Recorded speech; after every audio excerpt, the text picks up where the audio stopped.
In 48 hours, or about 48 hours, we could have the end of the first race back in NASCAR. So we are going to talk about that. We're going to preview it, kind of. We're going to talk about what could happen, what couldn't happen, things that drivers are saying, and the starting lineup, which was done basically like the NBA lottery. They did the old bingo ball thing. They rolled it up, picked it out. They did it from like 23 to 36, 13 through 25, and 1 through 12, I believe. And so we got the starting lineup. Brad Keselowski won the pole with a blistering 0.0. Then it's Alex Bowman, Matt DiBenedetto's in third, Kyle Busch in fourth, Eric Almirola in fifth. I'm not going to read you the whole lineup because that would take forever and it's a waste of time. You can go look it up on your own after this. But we're going to talk about some of the favorites for this race. I really don't know how to approach this. I've never done something like this. Like, after an off season, you have time to kind of look at the track, the drivers, what they've done so far in the short time, which is speed weeks and qualifying and stuff. But this is such a unique situation that I really am guessing for the most part. So I don't know what to expect. I really don't. So on Twitter, I got some answers. I went to Twitter to get some answers. So they've been holding a bunch of Q&As on Twitter. And the first one I'll show you, I asked Matt DiBenedetto. He was answering questions on NASCAR's Twitter page. I asked Matt, without having qualifying or practice and racing for the first time in months, do you think that this first race could be a little chaotic? So I was talking like in the sense of, will there be a pileup on lap one? Here's his response. So I think the part that will not be so chaotic is the drivers are so talented and good, and that's our office space, and I think everyone will fire off, be pretty good, and give some room.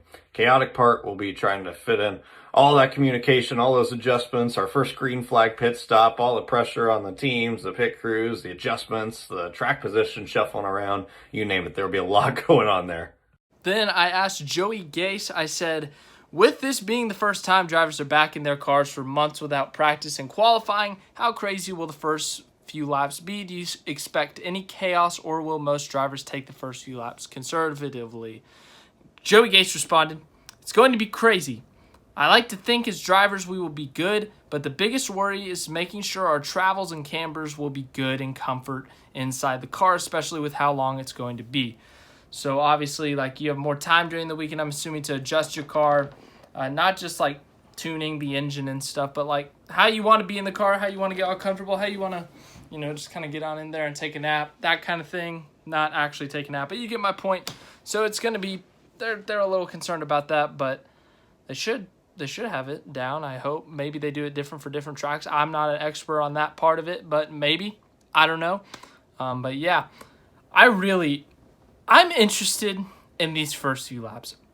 Like, we have seen coming off of a long time off break and stuff, like with the off season, but they get practice, they get qualifying, they do the clash, they do the duels, so they know what's going to happen. But we're going to Darlington, which is a pretty difficult track to start with.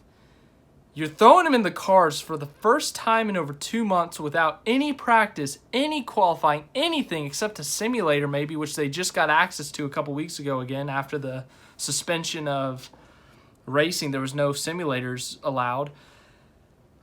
I know these guys are professionals. I know they've done this before, but I think there's a good chance that some chaos could happen.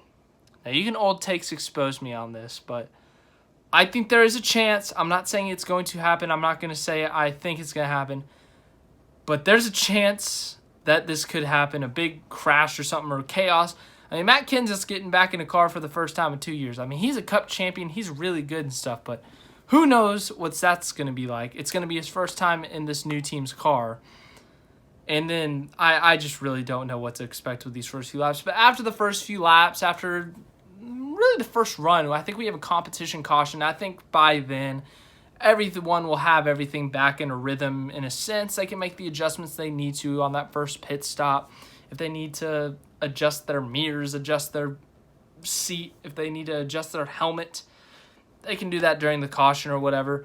But yeah, I really don't know what to expect for these first few laps, but I will tell you that it will not take these drivers long to figure out, hey, all right, we're back. This is how everything is going to go. We're back to normal. Darlington, as I said, it's a really difficult track for these drivers. It's kind of narrow compared to other tracks, I believe.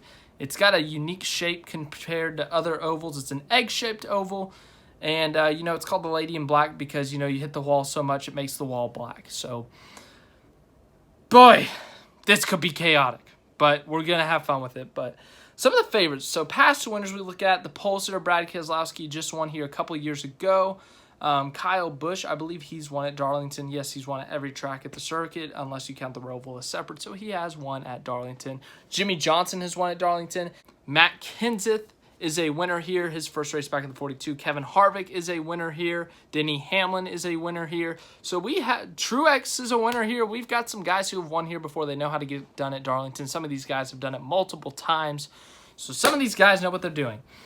So I think that's going to be very, very exciting to watch them, how they do. We've seen Kurt Busch lose by an inch or so.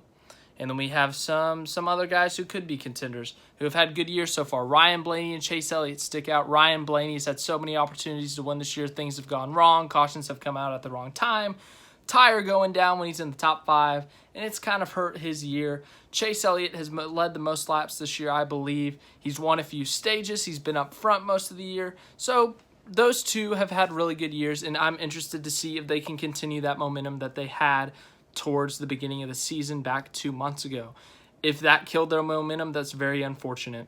They're having great years. I don't expect those two to slow down. They've had great years thus far, and I expect them to continue that incredible momentum. I don't know how else to say it. Other guys that have done really well this year, starting third, Matt DiBenedetto has had a really good year. He is currently in the playoffs on points. He's having a really good year. He got a runner-up finish at Las Vegas.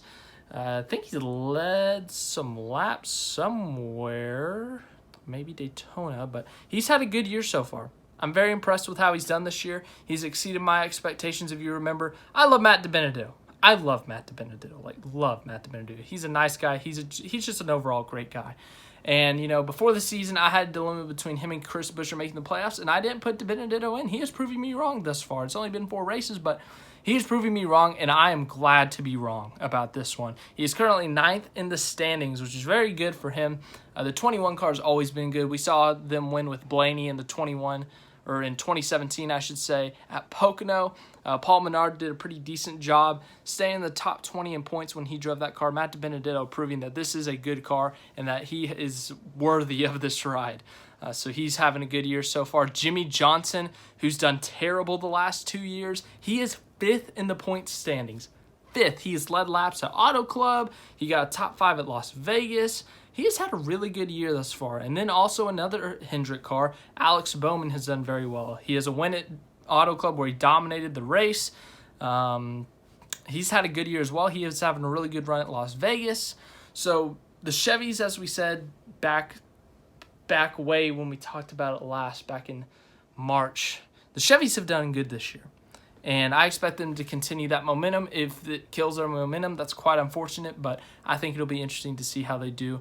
As for strategy, I don't know if it's going to be, I don't know. I really don't know. I've never seen a 400-mile, well, maybe I have, 400-mile Darlington race. I've only seen the Southern 500 in the years I can remember, but I'm going to go ahead and make my pick. I'm going to go with the safe pick, too. Don't go with Kyle Busch. I mean, that's my safe pick. He's a talented driver. You can hate him as much as you want. He's one of the most talented drivers in the field. He's about to race 7 races in 11 days. I expect him to win this first one. I think there will be other guys contending. I think Harvick will be a contender. I think Keselowski will be a contender. Heck, I think Jimmy can get up there and be a contender the way he's been running.